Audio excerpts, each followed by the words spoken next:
ang Bombo Radio Philippines. Fully digitalized.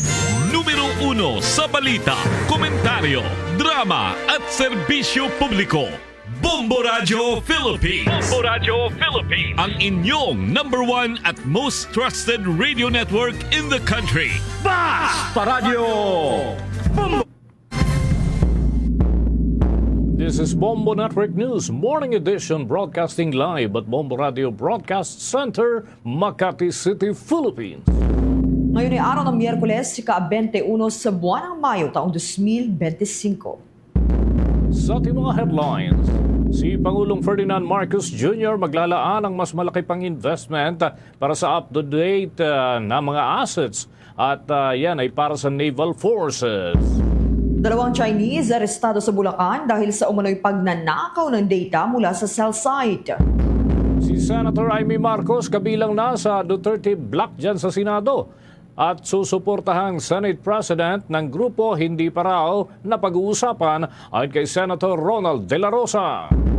Ang Commission on Elections naman naglabas ng mabigat na babala sa mga kandidatong nagmamanipula ng Statement of Contributions and Expenditures. Paggawaan ng iligal na baril sa Danau City dyan sa Cebu, ipinasara ng mga otoridad, 8 individual arestado. At sa ating international news naman, Ukraine inaakusahan ng Russia na pagpapatagal ng peace deal. Samantala ang United Kingdom naman, inanunsyo ang sanctions laban sa Israel.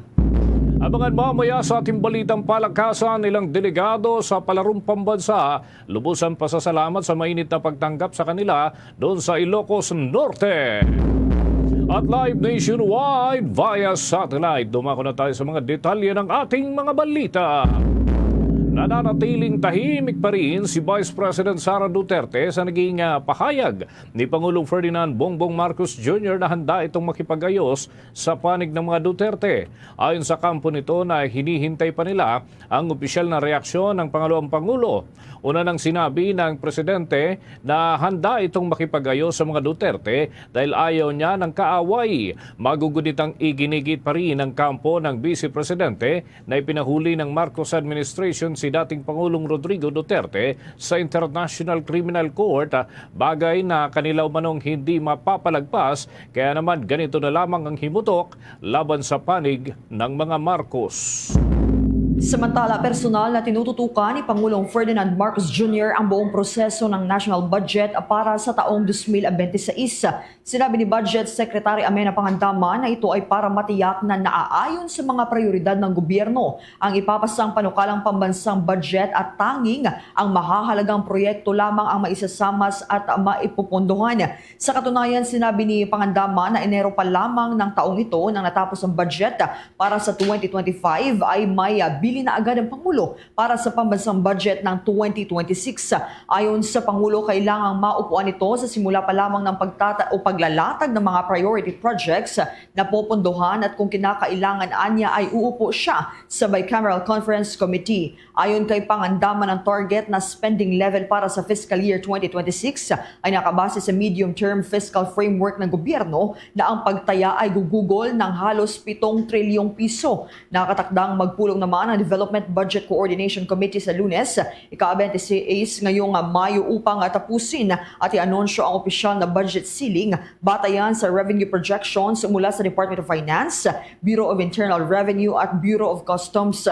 Kapag naisapinal na nila ang budget ceiling at ang mga panukalang programa, makikipagpulong ang Department of Budget and Management kasama dyan ang Development Budget Coordination Committee, Department of Finance at ang Department of Economy and Planning Development sa Pangulo upang suriin ang mga pangunahing proyekto lalo na ang mga nasa ilalim ng priority agenda ng administrasyon. Oras natin mga kabombo at mga ka-Star Nation, 5 minuto na makalipas ang 7 ng umaga. Alamin natin mamaya mga kabombo, si Pangulong Ferdinand Marcos Jr. ay may pagtitiyak sa gobyerno na patuloy ang pag-invest o paglagak ng puhunan para yan dun sa mga up-to-date na assets at yan ay para sa pasilidad ng ating pwersa sa karagatan o yung ating Philippine Navy dito sa bahagi ng lalo na ng West Philippine Sea. Samantala, sa mga karagdagang balita muna, Bombo Jai. Inaresto ng mga otoridad ang dalawang Chinese national sa Baliwag, Bulacan dahil sa umano'y paggamit ng spy equipment para mangolekta ng impormasyon mula sa isang cell tower na posibleng gamitin sa mga scam. Nahuli ang mga suspect ng Criminal Investigation and Detection Group ng Philippine National Police sa loob ng sasakyang nakaparada malapit sa cell site. Nasamsa mula sa kanila ang electronic device na kayang mangharang, mag-imbak at magamit ng mga impormasyon mula sa mga cellphone, computer at iba pang communication devices sa paligid. Sinasabing layunin ng mga suspect na gamitin ang nakuhang impormasyon para makipag-ugnayan sa mga biktima online at isagawa ang panluloko. Isa sa kanila ay umano'y matagal nang naninirahan sa Pilipinas habang ang isa naman ay wanted sa China. Tumanggi silang magbigay ng pahayag at sinabing installer lang sila na ipinadala mula sa China. Patuloy naman ang investigasyon ng Criminal Investigation and Detection Group para mapigilan ang pagkalat ng ganitong uri ng kagamitan at naipasa na rin sa Department of Justice ang kaso para sa preliminary investigation. Karagdagan po sa ating mga balita. Opisyal na hong idiniklara ng Vatican bilang minor basilica ang Diocesan Shrine and Parish of St. Paul of the Cross dyan sa Marikina City. Ito ang kauna-unahan sa Pilipinas sa ilalim yan ng pamumuno ni Pope Leo XIV. Anya sa Catholic Bishops' Conference of the Philippines, kinikilala ng Vatican ang malalim na debosyon at aktibong pananampalataya ng lokal na komunidad. Ang petisyon ay nihain noon pang Disyembre ng taong 2024 sa ilalim ni Pope Francis at inaprubahan sa kahilingan ni Antipolo Bishop Ruperto Santos. Itinatag mga kabombong naturang dambana noong 1975 at isinailalim sa pamamahala ng diocesan ng taon pong 2004 mula yan sa Passionist Fathers. Dito mga kabombo ay matatagpuan ang pontifically crowned image ng Nuestra Señora de Fatima de Marikina. Ito na ang ikalawang basilika sa ilalim ng Diocese of Antipolo. Kasunod yan ang Basilica of St. John the Baptist sa Taytay Rizal na idiniklara noong namang taong 2024. Mga kabombo, kunin natin ang update mula dyan sa Palasyo Malacanang, kaugnay ho doon sa mga hakbang ng Pangulong Ferdinand Marcos Jr. sa pagpapalakas pa ng puwersa ng ating Philippine Navy o yung hukbong dagat na pinalalakas pa ng husto dahil nga sa mga banta sa ating teritoryo at iba pang mga concerns lalo na dyan sa parte ng West Philippine Sea. At ito ay nagiging aktibo kasi yung mga aktibidad sa naturang lugar sa mga nakalipas na pagkakataon. Pero bago yan, eto muna mga kabombo sa panig ng Senado. Ito pa lang si Senator Amy Marcos, presidential sister who ito, si Senator Amy, ay kabilang na doon sa Duterte Bloc. At yan ay para sa 20th Congress at yung panig naman ng Duterte Bloc, wala pa raw napipisil na susuportahang Senate President kung sakasakali ay naman kay Senator Ronald De La Rosa. Yan at iba pang mga balita, hatid ni Bombo J.C. Galvez. Kinumpirma ni Senador Ronald Bato de la Rosa na kabilang na sa Duterte Bloc sa Senado si Senadora Amy Marcos. Sa panayam, sinabi ni De La Rosa na nagpahayag ang senadora na gusto niyang sumapi sa Duterte Bloc. Bukod kay Marcos, tatlong nakapasok sa Magic 12 senatorial race na kinabibilangan ni na re-election ni Senators Christopher Bongo, De La Rosa at Congressman Rodante Marcoleta. Samantala, hindi naman tiyak ang senador kung pati si Senator-elect Camille Villar na inendorso mismo ni Pangulong Marcos at Vice President Sara Duterte ay sasapi sa Duterte Bloc. Ayon kay De La Rosa, hindi pa sila nakakapag-usap ni Villar at mahirap anyang pangunahan na parte na si Villar sa kanilang grupo. Nang matanong naman ng senador kung makapangyarihan ng kanilang bloc, gayong marami-rami rin ang nakapasok sa Magic 12. Anya, ito'y makatuwirang dapat isaalang-alang at hindi dapat baliwalain. Gayunpaman, sinabi ni De La Rosa, wala pang pag-uusap at desisyon ng Duterte Bloc patungkol sa susuportang Senate President. I defer my decision to the group. Ano mapag-usapan namin din yun ang susundin ko. Mag-usap-usap pa kami. Kaming si Senator Bongo, Senator Robin Padilla, Senator Marcoleta, ako at saka si Senator Amy, mag-usap-usap pa kami. Yes, nag-manifest man siya na gusto siyang sumama sa amin. Para sa Bombo Network News, ako si Bombo JC Galvez nag-uulat para sa number 1 and most trusted radio network in the country, Bombo Radio Philippines Basta Radio. Bombo! Bombo International News.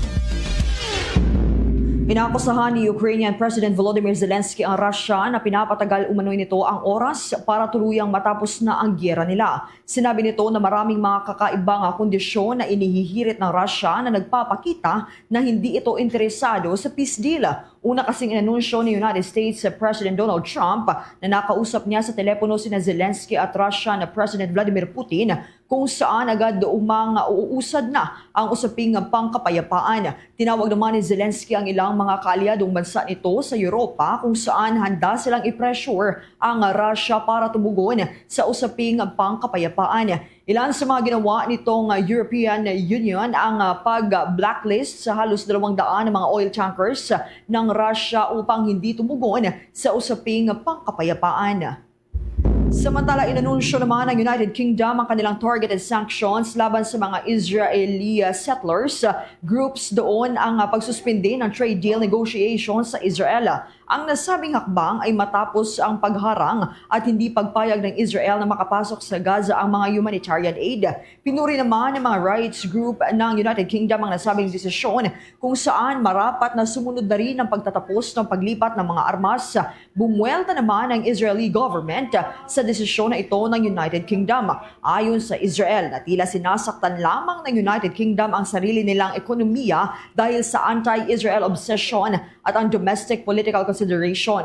Magugunitang ikinababahala ng United Kingdom ang hindi pagpapasok sa kanila ng Israel dahil yan sa pagdami ng mga nasasawi bunsod ng kawalan ng pagkain at mga gamot. Oras natin sa buong kapuluan, 11 minuto na makalipas ang 7:00 ng umaga. Bago tayo umusad mga kabombo sa iba pang malalaking balita, babala ng mga eksperto, manatiling nakahanda dito ho sa posible na naman ang mainit na lagay ng ating panahon. Aasahan pa rin kasi ang mataas na temperatura sa ilang pangunahing lugar sa bansa. Nasa 43 o 46 degrees Celsius ang heat index na aasahan sa Dagupan City dyan sa lalawigan ng Pangasinan. Maging sa Apari, Cagayan ay ganun din. Habang mataas na temperatura din ang aasahan na papalo hanggang 45 degrees Celsius sa area ho ng Lawag City dyan sa Ilocos Norte. Maging sa Tuguegarao City sa probinsya ng Cagayan ay 45 degrees Celsius. Nasa 44 degrees Celsius naman ang posibleng maramdaman sa area ng Sinait dyan sa Ilocos Sur, maging sa Batac, Ilocos Norte, Baler sa Aurora, San Jose dyan sa Occidental Mindoro at Daet, Camarines Norte, maging sa Masbate City at Iloilo City. Habang nasa 43 degrees Celsius naman ang mararamdaman sa Bacnotan, La Union, Itiague, Isabela, Kasiguran, Aurora at Subic Bay doon sa Olongapo City, maging sa Kamiling Tarlac at Coron, Palawan at maging sa Cuyo, Palawan ay 43 degrees Celsius ang atin hong posibleng maramdaman. Kaya naman mga kabombo, ang babala pa ng mga eksperto ay abot din hanggang doon sa may area ng Kalatan dyan sa area ho ng Cagayan, Iba, Zambales, Clark, Pampanga at Tarlac City. Maging sa Sangli Point sa Cavite City ay nasa 42 degrees Celsius din. Tanawan, Batangas at Infanta, Quezon ay posible ring makaramdam ng 42 degrees Celsius na init ho ng panahon. At yung Alabat, Quezon, mga kabombo, na monitor din ho yan, nakabilang sa posibleng makapagtala ng 42 degrees Celsius. Los Baños sa lalawigan ng Laguna at Calapan Oriental, Mindoro at Legazpi City sa lalawigan ng Albay. Ang Verac dyan sa Catanduanes at Pili sa lalawigan ng Camarines Sur. Maging ang Rojas City sa lalawigan ng Capiz ay posibleng makapagtala ng 42 degrees Celsius na heat index. Kunin natin ang linya sa Palasyo Malacanang at ano kayang mga hakbang pa ng Marcos administration sa pinalalakas na puwersa ng ating hukbong dagat. May balita si Bombo Annalise Soberano. Tiniyak ni Pangulong Ferdinand Marcos Jr. na magpapatuloy ang pag-invest ng gobyerno sa mga modernong kagamitan sa ilalim ng Armed Forces of the Philippines Modernization Program Horizon 3. Partikular ang mga tinaguriang up-to-date assets at system na layong palakasin ang puwersa ng Philippine Navy sa rehiyon. Ang pahayag ng Pangulo ay kasunod sa pagkomisyon sa dalawang bagong warship ng hukbo kahapon, ang BRP Miguel Malvar at BRP Albert Magini na pawang armado ng missile system. Naniniwala ang Pangulo dahil sa mga bagong assets ng hukbo, lalo pang magiging epektibo ang mga ito sa pagtupad sa kanilang mandato na pangalagaan ang interes ng bansa at protektahan ang soberanya. Ipinagmalaki din ng Pangulo ang isinasagawang expansion ngayon sa mga Philippine Navy base sa iba pang bahagi ng bansa. Partikular na tinukoy ni Pangulong Marcos ang pagtatayo ng Naval Support Base sa Misamis Oriental. Sabi ng Pangulo, ang hakbang na ito ay lalong magpapalakas sa depensa ng bansa. Palalakasin pa ng Pilipinas ang ugnayan sa mga kaalyadong bansa. Muling pinagtibay din ni Pangulong Marcos ang commitment ng Pilipinas na maging responsableng miyembro ng international community at makiisa sa mga diplomatikong hakbang at panatilihin ang pagsunod sa international laws. Siniguro din ni Pangulong Marcos na patuloy ang pakikilahok ng Armed Forces of the Philippines sa Balikatan, Rim of the Pacific at Multilateral Naval Exercise Kakadu at Sama-Sama.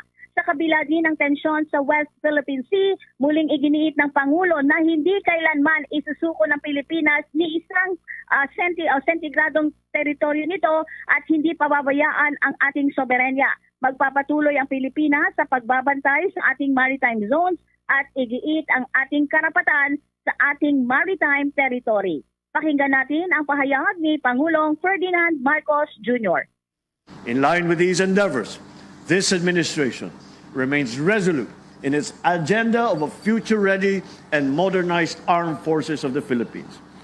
What we witnessed during the commissioning ceremony of the Navy's two newly acquired vessels, the BRP Miguel Malvar and the BRP Albert Mahini, is a Philippine Navy that is modernizing, that is evolving, and is ready to conduct more complex and effective operations in promoting the country's national interest. Through the AFP modernization program, especially through Horizon 3, we are investing in responsive and up-to-date assets and systems to ensure that our Navy remains a formidable Si Pangulong Ferdinand Marcos Jr. Mula sa Malacanang, Bombo Anali Montaño Soberano nag-uulat para sa number 1 and most trusted radio network in the country, Bombo Radio Philippines, Basta Radio, Bombo! Samantala, tiniyak ni Department of Migrant Workers Secretary Hans Leo Kakdak na walang sinuman ang ligtas o exempted sa investigasyon kaugnayan ng kontrobersyal na 1.4 billion pesos land deal ng Overseas Workers Welfare Administration o OWA. Pinaiimbestigahan ng Department of Migrant Workers ang umano'y kakulangan sa proseso at kawalan ng otorisasyon ng OWA Board sa pagpili ng lupa malapit yan sa Ninoy Aquino International Airport, Terminal 1 para sa may halfway house ng mga overseas Filipino workers sa pamumuno yan ni OWA Administrator Arnel Ignacio. Ani Kakdak, bagamat nakapagsumiti na sila ng ulat kay Pangulong Ferdinand Marcos Jr., patuloy pa rin ang mas malalim na pagsusuri lalo na ngayon na may bagong pamunuan sa OWA sa katauhan ni Administrator Patricia Yvonne Kaunan. Ani Kakdak, mas malaya silang makakakilos sa ilalim ng bagong liderato sabay sabing nagsimula na rin ng sariling internal audit si Kaunan. Dagdag niya, inatasan na si Kaunan na tiyaking protektado ang OWA Trust Fund na mula sa kontribusyon ng mga overseas Filipino workers, gayon din ang pondo mula sa national budget. Ayon naman sa Malacanang, batay sa paunang findings, nananatiling buo at hindi nagalaw ang trust fund at wala ring indikasyong ginagamit ito sa mga transaksyon. Tuloy-tuloy pa tayo sa ating mga balita. Binuksan ng Judicial and Bar Council o JBC ang aplikasyon para sa mga rekomendasyon upang magkaroon ng susunod na ombudsman. Kasunod ito ng nakatakdang pagreretiro ni Ombudsman Samuel Martires sa darating na Hulyo 27. Tatanggap ang Judicial and Bar Council ng aplikasyon at rekomendasyon ng hanggang sa Hulyo 4 ng taong kasalukuyan.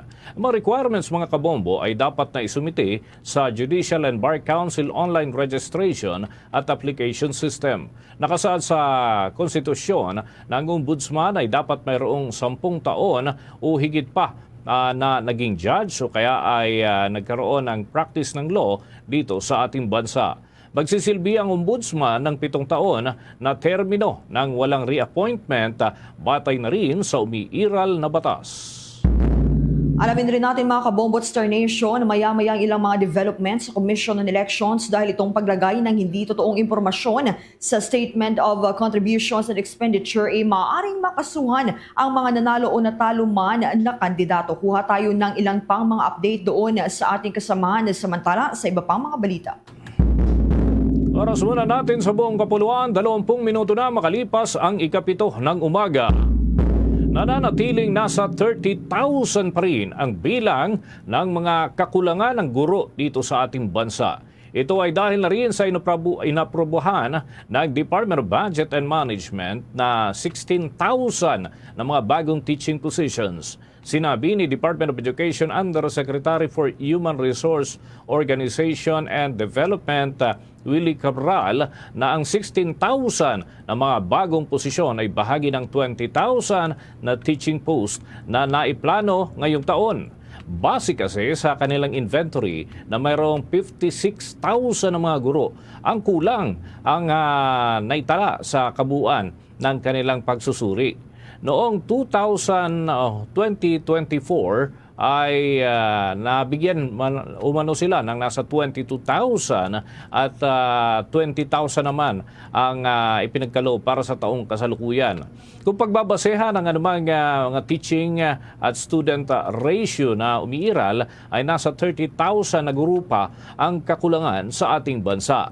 Nagpapatuloy naman ang ginagawang assessment ng Department of Education para sa kakulangan ng guro at kanilang hihilingin ang tulong ng Department of Budget and Management.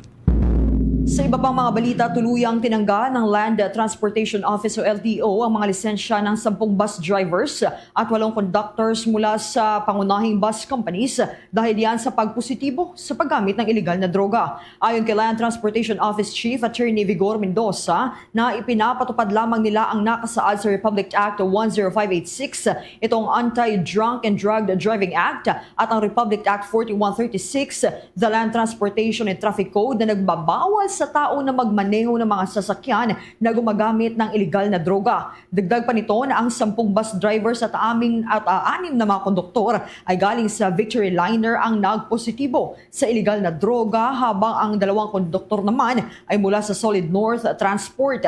Giit ni Mendoza na ang mga ito ay tuluyan ng hindi makakakuha pa o diskwalipikado na ang mag-apply ng kanilang driver's license.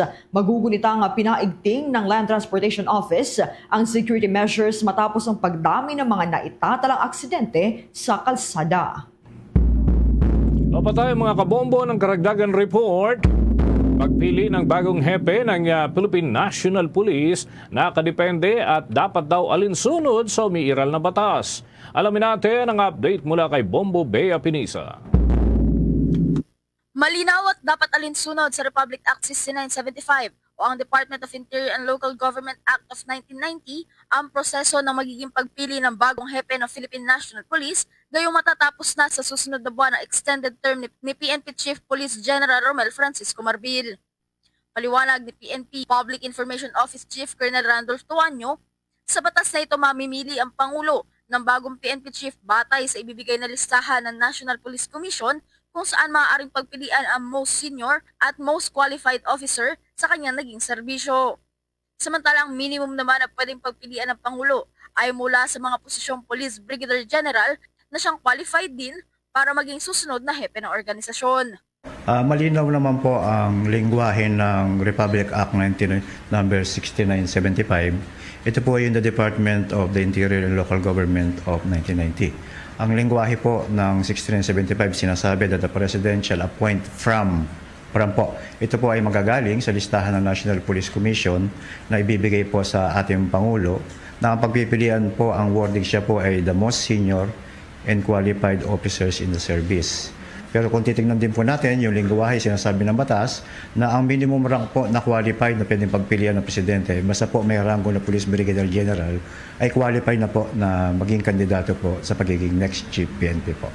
Kasunod nito ay nagbigay naman si Tuanyo ng listahan ng mga kwalipikadong mga pulis na maaaring susunod na hepe ng Philippine National Police. Ilan sa mga nabanggit na pangalan na kasama sa pagpipilian ay sina Deputy Chief for Administration Lieutenant General Jose Melencio, si PNP Deputy Chief for Operations Lieutenant General Robert Rodriguez, PNP Directoral Staff Chief Lieutenant General Edgar Alan Ocubo, National Capital Region Police Office Chief Police Major General Anthony Aberin, at si Criminal and Investigation and Detection Group Chief Police Major General Nicolas Torre III. Bagamat hindi sila kasama sa mga nasa command group na pangunahing pagpipilian ng Pangulo, nananatiling kwalipikado ang mga nabanggit na pulis dahil naman sa qualifications na dapat nasa Police Brigadier General ang mga ranggo na maaaring maging susunod na lider ng mga pulis. Usually po, ang pinagpipilian kaugnay na rin po ng statement po ng ating pong Yusek Claire Castro, nabanggit niya po yung ating pong command group na kung saan kasali po diyan ang kandidato po, si TDCA po, General Natate, si TDCO, si General Rodriguez, ang ating pong TCDS na si General Ocubo. Kasali na rin po si CIDG Director po, Nick Torre, at si NCRPO po. Sapagkat sila po ay pumasok, o bagamat sila po ay wala sa command group, dahil po doon sa requirements po na Police Brigadier General ang minimum po na qualified na pwedeng humalili po ng next Chief PNP. Sa ngayon, wala pa namang anunsyo si Marbil kung matatapos na ba sa Hunyo ang kanyang termino o maaaring magkaroon pa ng isa pang extension ng kanyang liderato hanggang Disyembre. Para sa Bombo Network News, Bombo Bea Peniza nag-uulat para sa #1 and most trusted radio network in the country, Bombo Radio Philippines. Basta radio, Bombo! Oras natin mga kabombo, 26 na minuto na makalipas ang 7 ng umaga. Mga kabombo, yung nagmamanipula ng statement of contributions and expenditures para makalusot yung kanilang naitabi na pondo para sa kampanya o kaya naman ay gumastos ng labis, may panadagutang malaki pala ito sa umiiral na batas. Ayon yan sa Commission on Elections. May nakalap na impormasyon si Bombo Isa Cotoner. Pinaahanan ng Commission on Elections ang lahat ng kandidato sa katatapos lamang ng midterm elections na magsumite na ng kanilang Statement of Contributions and Expenditures o SOSE at tiyakin na tama at totoong impormasyon ng kanilang isusumite. Sinabi ni COMELEC Chairman George Sherwin Garcia na inaasahan nilang magsumite ng SOSE ang lahat ng nanalo o natalo man na kandidato, mga partidong politikal, mga party list organization bago ang Hunyo 11, 30 araw ito pagkatapos ng eleksyon.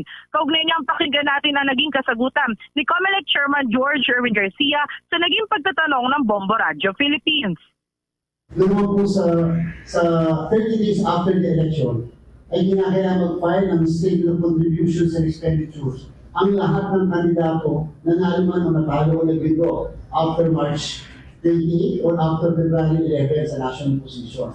Kinakailangan po nila isabihin sa amin. Ngayon po, first time din po, ipapublish namin ang lahat ng SOSE ng kandidato sa COMELEC website. In the same manner, first time natin ginawa, pinapublish namin ang lahat ng certificates of candidacy ng lahat ng 44,000 candidates kahit parties sa buong Pilipinas. Para transparent, para malaman natin sino nagbigay, magkano binigay, saan ginastos, magkano ginastos, may natira ba? May bayad ba ng income tax? May celebrity ba naging course? Meron bang social media influencer ang naging course? Sadya bang nag-donate yung ganitong tao o yung ganyang tao? Dagdag pa ni Garcia, kapag nagpasa ng SOSE at nalaman na may mga hindi pagkakatugma o hindi totoong impormasyon na isinumite, maaaring maharap sa kasong falsification at perjury na kapwa paglabag sa batas. Anya, mas madali nang matukoy ang mga maling impormasyon sa mga SOSE dahil ilalathala ng Commission on Elections ang mga ito sa kanilang website, katulad na lamang ng kanilang ginawa sa mga Certificate of Candidacy o COC ng mga kandidato. Ang hindi magsumite ng SOSE ay maaaring magresulta sa pagbumulta para sa mga kandidatong sangkot at kanilang mga partido. Samantala, ang mga paulit-ulit na lumalabag naman ay maaari ring patawan ng habang buhay na diskwalifikasyon sa paghawak ng pampublikong posisyon ayon ito sa batas. Kaugnay niyang pakinggan natin muli ang naging kasagutan ni COMELEC Chairman George Sherwin Garcia sa naging pagtatanong ng Bombo Radio Philippines. Pag hindi nag-file administrative fine, sabi ng Korte Suprema. Pagka po hindi nag-file ng dalawang kasunod na election, perpetual disqualification to hold public office. Joel Maturan versus Comelec. Hindi mo makapanungkulan sa pamahalaan whether appointed official or elected official siya. Ang sakop ng SOSE ay ang paggastos ng lahat ng mga tumakbong kandidato, national o lokal level naman, magmula Pebrero 11 para sa mga senador at party list. Samantala mula Marso 28 naman ang sa lokal na level. Para sa mga kandidato na may political party, nasa 3 piso kada registered voters lang ang maaaring magastos sa pangangampanya. Samantala ang mga walang political parties naman ay 5 piso kada registered voter. Para sa Bombo Network News, Bombo Isa Cotoner nagulat para sa number 1 and most trusted radio network in the country, Bombo Radio Philippines. Basta Radio, Bombo! Mga kabombo, mga ka-Star Nation, 30 minuto na ho, makalipas ang ikapito ng umaga at sa pagkakataong ito, kapiling ho natin sa ating linya ng komunikasyon ang isa sa mga kinatawan. Bakit ko sinabing isa sa mga kinatawan? Ay 3 ho kasi sila na uupo dyan sa Kongreso ngayong 20th Congress. Kapiling ho natin si Akbayan Congressman Percy Sendanya. Magandang umaga po ang aming pagbati, si Bombo Dennis Hamito po ito. And together with me, si Bombo Jaira Hangayo. Welcome to the program, Congressman. Salamat po at magandang umaga po sa ating lahat. Salamat po sa inyong mainit na pagbati, Bombo Dennis at Bombo Jaira. Nag-una, congratulations sapagkat inaasahan niyo po ba na talagang mapupunta sa top spot ang Akbayan ngayong 20th Congress o itong nakalipas na eleksyon, May 12, 2025 elections? Alam mo, Bombo Dennis, yung aming kampanya talagang pinagbutihan namin, talagang yung mga volunteers natin on the ground kumayod ng walang bayad para tiyakin na makaupo ang Akbayan. Pero hindi natin inaasahan na ganito ka-overwhelming yung mandato na ibibigay sa atin ng taong bayan. Kung matatandaan ng mga kababayan natin, montik nang madilis ang Akbayan ito nakarang eleksyon dahil nga 2 magkasunod na hindi tayo nakapasok o nakabalik sa Kongreso. Tas buti na lamang nagkaroon ng pagkakataon na kahit 7 months lang ay makaupo ako sa Kongreso bilang kinatawan ng Akbayan. Kaya nabigyan tayo ng pagkakataon na tumakbo uli ngayong 2025. At dahil siguro doon sa nangyayaring ito, talaga namang bigay todo, buong puso yung pangangampanya. Again, Bombo Dennis, hindi namin inaasahan. Hanggang ngayon ay kinikilabutan pa rin kami. Sabi nga ng ating first nominee, Attorney Chel, kami mga nominado, mga kinatawan ng Akbayan ay shook na shook pa rin. Hanggang sa ngayon pa nakita namin yung 2.7 million na boto na ibinigay sa atin ating mga kababayan. Oh, okay. Congressman, meron na ba kayong idea at the very least kung saan hong sektor kumbaga namayagpag yung inyong party list group? Dahil syempre, 'di ba, para at least mabalikan, mapasalamatan kung sakasakali. Ano hong sektor yung kumbaga talagang doon ang galing yung buhos ng sapagkat hindi na ho bago yung inyong partido sa mga nakalipas na eleksyon, kagaya nga ng binanggit po ninyo, kayo ho ay naupo din kahit papano nitong later part, saang sektor ho natin may attribute ito, Congressman? Bobo Dennis, sa totoo lang, naniniwala kami doon sa sinasabi ng COMELEC na majority talaga ng ating mga botante nitong 2025 elections ay mga young people. More than half, higit kalahati. At tingin namin, hindi malayo na yung 2.7 million, higit pa na boto ng Akbayan ay mula sa sektor ng mga kabataan at mga estudyante at mag-aaral natin. Kasi nakita naman natin ito nakaraang mga panahon, mababa yung survey natin pagdating sa mga mainstream survey firms. Nasa laylayan tayo. Pero pagdating sa mga survey sa eskwelahan, sa mga universities, lagi nasa number 1, number 2, at paminsan-minsan nasa number 3 ang Akbayan. So Akbayan ito nakaraang 2025 campaign, consistent na top-notchers sa mga youth and students. Ang akin hong katandem dito si Bombo Jaira Hangayo. Meron din hong ilang katanungan para po sa inyo, Congressman. Bombo Jaira, with your questions. Yes, Congressman. Ano po yung target ng inyong grupo ngayon, mga priority bills ngayong pagpasok ng 20th Congress? Alam mo, Bombo Jaira, ang ating partidong Akbayan isang multi-sectoral party. Merong higit 2 dekada ng kasaysayan at track record na ipinaglalaban ang karapatan, katarungan, at pag-angat ng buhay ng ating mga kababayan. Pag tinanong tayo anong ating priority natin na tugunan ang issue ng kahirapan ang hirap ng buhay, ang pagtaas ng presyo, ang krisis sa edukasyon, ang mahirap na paghahanap ng trabaho sa ating bansa. At kung may trabaho, endo pa. So gusto natin puksain ang endo. Gusto natin bigyan ng disenteng kabuhayan ng ating mga kababayan. Gusto natin ipatuloy ang paglaban para sa West Philippine Sea. At personal sa akin, gusto ko ituloy ang laban ng akbayan para sa pagkakapantay-pantay, lalo na para sa mga kapatid ko sa LGBTIQ community. So, paano po ang distribution of tasks ng inyong team? Lalo, 3 kayong magkakaroon po ng Congress seat. Ayan. Siyempre, magtutulong-tulungan tayo kasi hindi madali ang trabaho kung marami kang panukalang batas na gustong gawin. Pero sa dulo, ang hatian natin ay depende doon sa expertise ng ating mga kasamaan. Halimbawa, ang ating first nominee, Attorney Chel Jokno.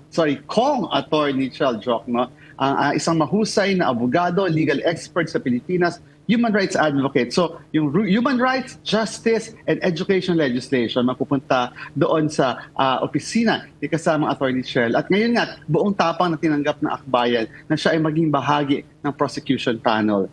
Sa akin naman, mapupunta yung mga legislation pagdating sa usapin ng pagkakapantay-pantay at labor at trabaho. Yung isa sa una nating ipa-file na bill ay yung yung ENDO bill. Gusto nating puksain, wakasan ang ENDO sa pamamagitan ng pagtiyak na mayroong security of tenure ang mga kapatid nating manggagawa. At yung pangatlong nominado natin, si kasamang Kong Dada Ismula, isang Moro IP leader mula sa Mindanao, ay tututok sa mga issue at usapin ng mga kapatid nating Moro at indigenous peoples. Kasama dito ang usapin ng mga kababaihan at iba pang sektor na nasa laylayan. Okay, susugan ko lamang po yung inyong tugon doon sa ENDO, sapagkat batay husay lang pagsusuri. Sa gobyerno mismo nang gagaling yung ilang ENDO o kumbaga affected ho nito na kumbaga hindi sila nare-regular. Meron ho kayang anong nakapaloob dito sa inyong proposal para sa tuldukan ng ENDO? Bigyan ng ENDO ang ENDO. Paano ho ito? Alam mo, totoo yan. At nakalulungkot yung balitang yan, Bombo Dennis. Ang gobyerno ang pinakamalaking promotor ng ENDO. Kasi kung makita natin, ang daming job order, ang daming contractual. Sa loob mismo ng gobyerno, pag tinignan mo naman yung trabaho nila, 10, 20 taon na nilang ginagawa yung trabaho na yon. So bakit hindi pa sila permanente? Permanente yung trabaho. So isang malaking problema yan na tutugunan ng ating panukalang batas kasi hindi lamang ang pribadong sektor ang mako-cover ng ating security of tenure bill pag ito'y naisa batas. Pangunahin hindi dito mako-cover ang ating mismong gobyerno para mapilitan ang Estado na siya mismo ang mag-set ng good example na mali talaga ito nakababaldang practice ng ENDO o yung end of contract. Dahil dito, walang security of tenure, walang benepisyo at lagi nagdedelikado ang trabaho ng ating mga kababayan kahit na permanent or regular work yung kanilang ginagawa.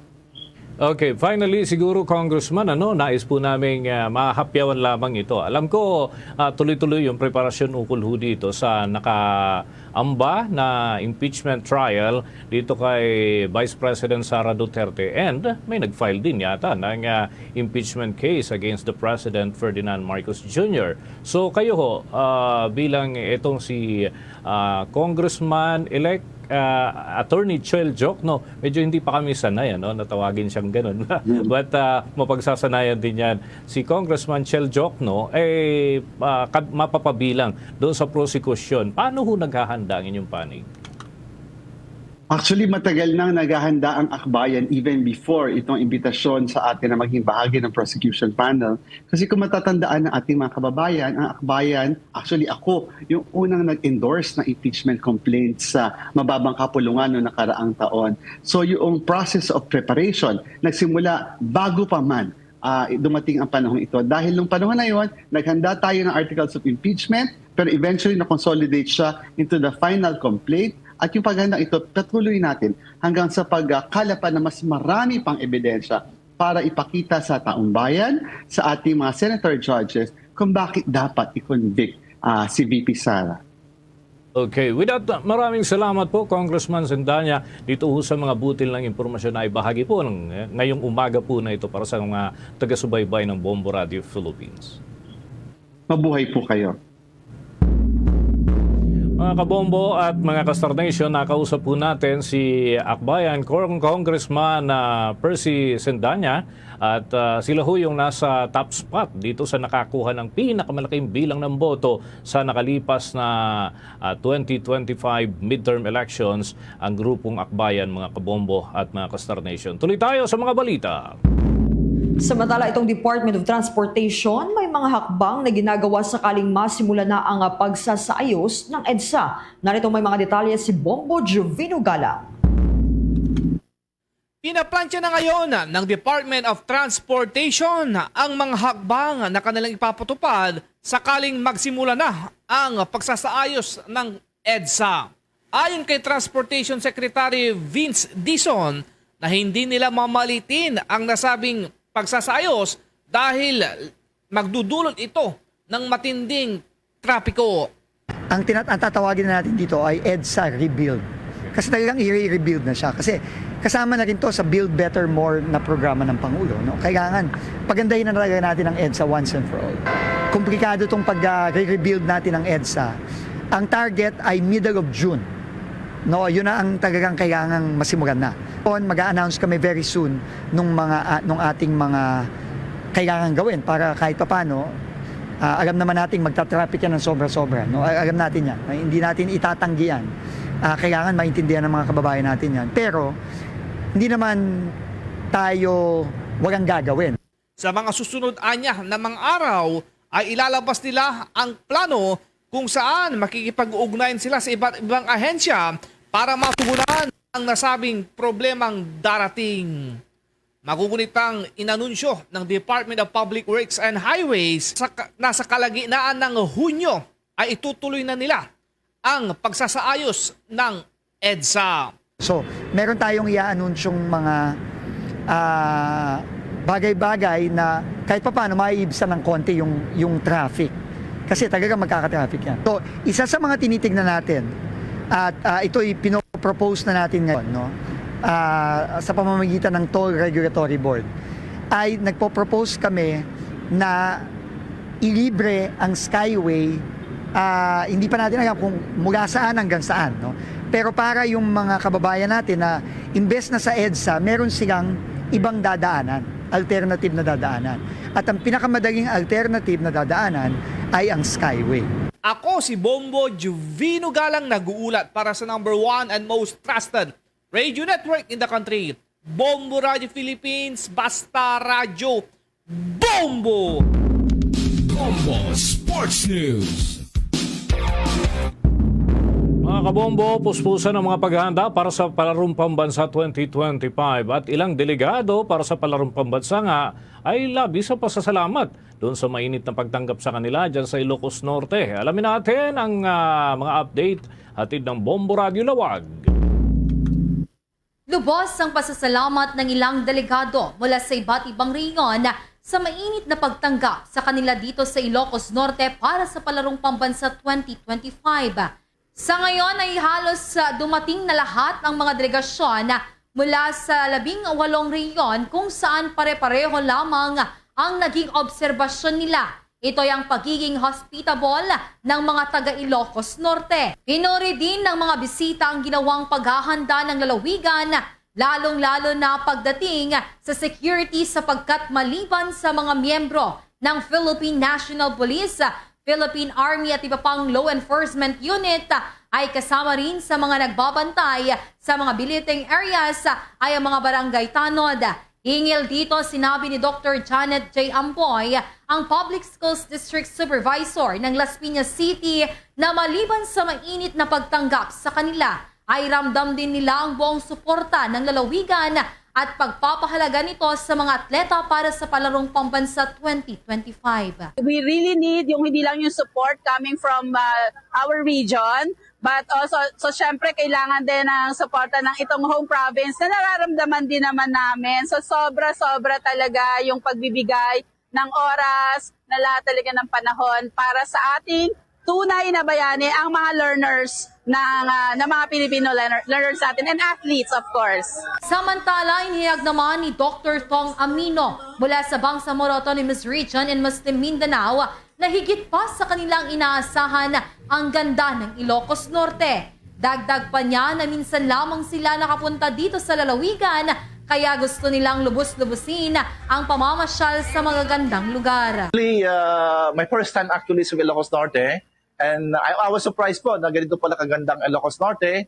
Ito pala ay actually para mga tourist destination.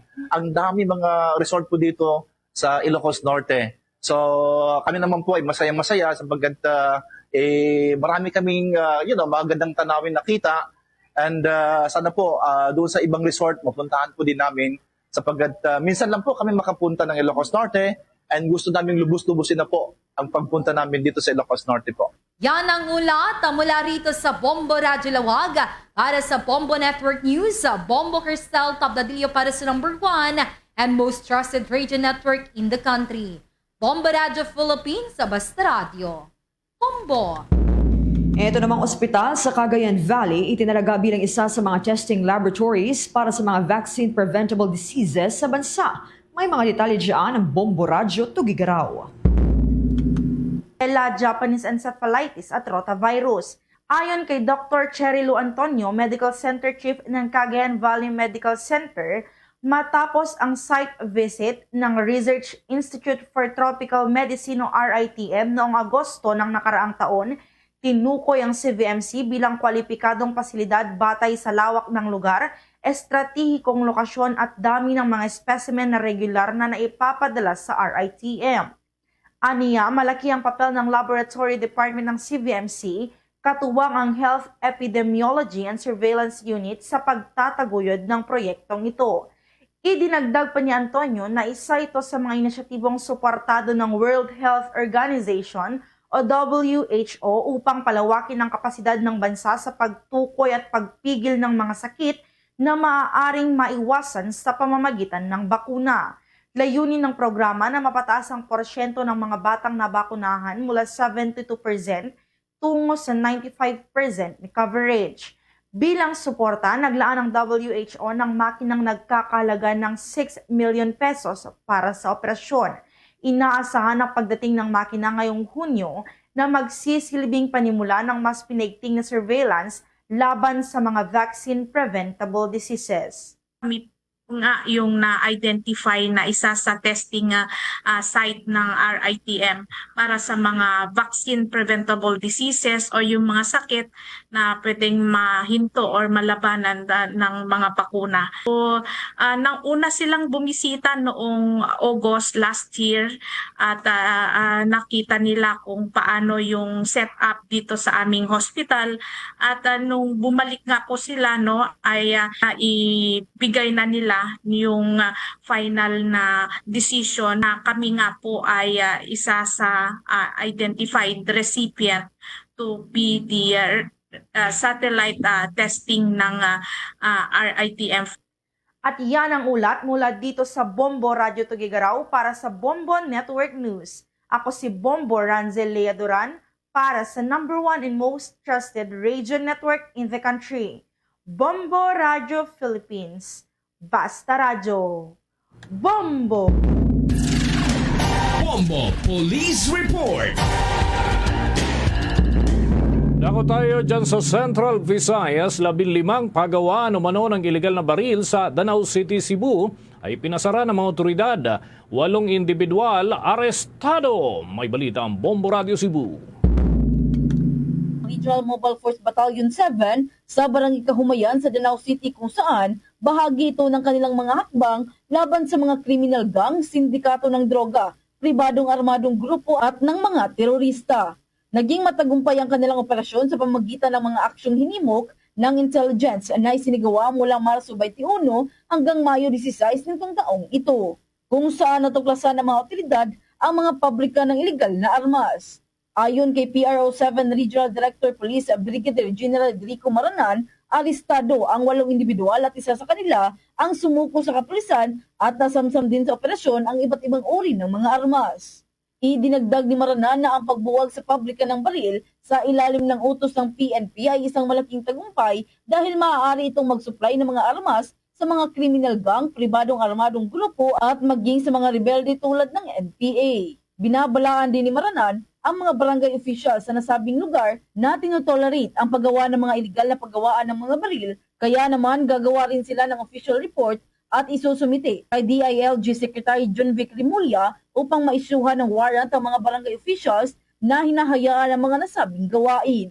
It's high time for us to be serious in neutralizing and dismantling these illegal gun manufacturers in Danao City.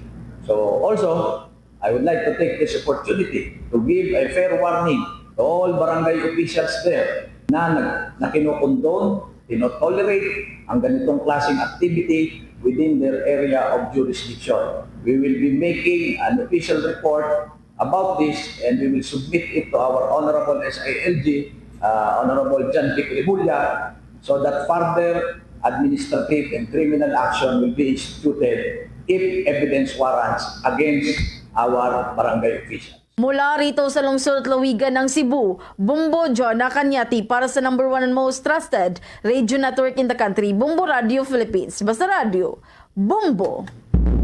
Humigit kumulang 40.9 million pesos na halaga ng shabu nasabat sa dalawang magkahiwalay na operasyon doon sa Central Visayas. May balita dyan ang Star FM Cebu.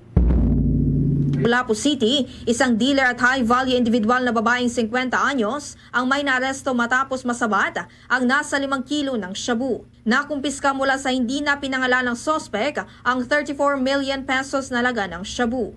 Ayon sa pulisya, nagmula pa ito sa Tarlac City sa Northern Luzon, ngunit pansamantalang naninirahan sa isang subdivision sa nasabing lungsod.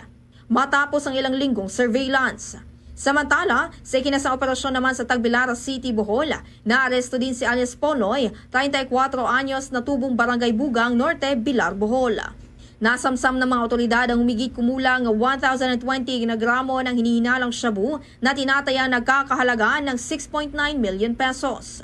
Inihag ni Police Lieutenant Colonel Normal Noes, ang spokesperson ng Bohol Police Provincial Office, na isama na ito sa significant accomplishments ang naturang operasyon dahil ang naturang suspect ay tinuturing na regional level high-value individual. Nahaharap ang mga naarestong individual sa mga kasong may paglabag sa Republic Act 9165 o ang Comprehensive Dangerous Drugs Act of 2002. Tiniyak pa ni Nuez sa publiko na patuloy pang paigtingin ng pulisyang operasyon laban sa mga nagtutulak ng mga iligal na droga at sisiguraduhing mananagot ang mga ito sa batas. Through the arrest of regional level high-value individual in the province of Bohol. The said high-value individual was arrested by the joint operatives from Bohol Police Provincial Office through the Provincial Intelligence Unit and Provincial Drug Enforcement Unit at Purokdos, Barangay Tiptip, Tagbilaran City, Bohol. The high-value individual is identified as alias Puloy, 34 years old, Filipino, married, jobless, a native of Barangay Bugang Norte, Bilar, Bohol. Mula rito sa lungsod ng Cebu, Star DJ Kylie Cristal nag-uulat para sa number 1 and most trusted radio network in the country, Bumbo Radio Philippines. Basta Radio, Bumbo! Nako naman tayo mga kabombo dyan sa bahagi ng Hilagan, Luzon sapagkat yung 21 pesos ang kada kilo na price ceiling para sa mga lokal na palay, panawagan ho yan ng ilang grupo na nakabantay ho dito sa presyuhan ng bigas. Alamin natin ang nakalap na impormasyon ng Bombo Radio Dagupan.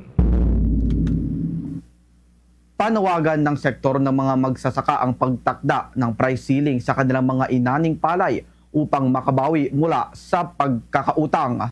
Sa panayam ng Bombo Radio Dagupan kay Cassie Estavillo, ang chairperson ng Bantay Bigas, matagal na nilang panawagan ang price ceiling sa presyo ng palay ng mga magsasaka dahil napakababa na nito simula nang naging epektibo ang Republic Act No. 11203 o Rice Liberalization Law. Aniya, sobrang nababarat na ang pagbili sa lokal ng produkto ng bansa sa pakikipagkompetensya sa world market. Kaya umaabot sa 14 pesos hanggang 16 pesos kada kilo ang pagbenta ng mga palay sa Pilipinas at may napapaulat pa na may umaabot ng 10 piso sa mga piling lugar kahit pa maganda ang kalidad ng palay. Upang magkaroon ng sapat na kita ang mga magsasaka, dapat umaabot sa 21 pesos kada kilo ang mga binibiling palay bilang itinakdang price ceiling. Nakikita ng Bantay Bigas na nakakaapekto sa mababang presyo ang 20 pesos kada kilo na bigas na ibinebenta sa mga kadiwa stores dahil napapako nito sa mababang halaga ang kada kilo ng palay. Gayunpaman, ang labis naman na nakakaapekto ay ang Rice Liberalization Law dahil 90% ng lokal na produksyon ay nabibili ng mga traders at millers. Limitado na lamang din ang nabibili ng National Food Authority o NFA. Subalit halos ayaw din ibenta ng mga magsasaka dahil matagal ang kanilang aantayin bago sila mabayaran at istrikto ang kriteria. Presyo ng palay ng ating mga magsasaka, yung talagang barat na yung pambibili, dulot nung nakikipag-compete ang ating locally produced sa mga imported na bigas galing sa ibang bansa. Kahit may paggalaw o may pagmura o pagbaba yung presyo ng bigas sa world market, ay nananatili naman mataas ang presyo dito ng bigas sa mga palengke natin. Para sa Bombo Network News mula rito sa lalawigan ng Pangasinan, Bombo JB Zarcilla nag-uulat para sa number 1 and most trusted radio network in the country, Bombo Radio Philippines. Basta Radio, Bombo!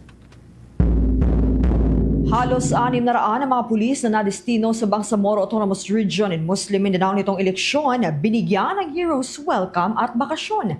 May mga detalye dyan ng Bombo Radio Butuan. Bibigyan ng bakasyon ng Police Regional Office 13 ang 595 na mga pulis ng Caraga Region na na-assign sa Bangsamoro Autonomous Region in Muslim Mindanao o BARMA matapos magsilbi bilang mga miyembro ng Special Electoral Boards sa May 12 national and local elections.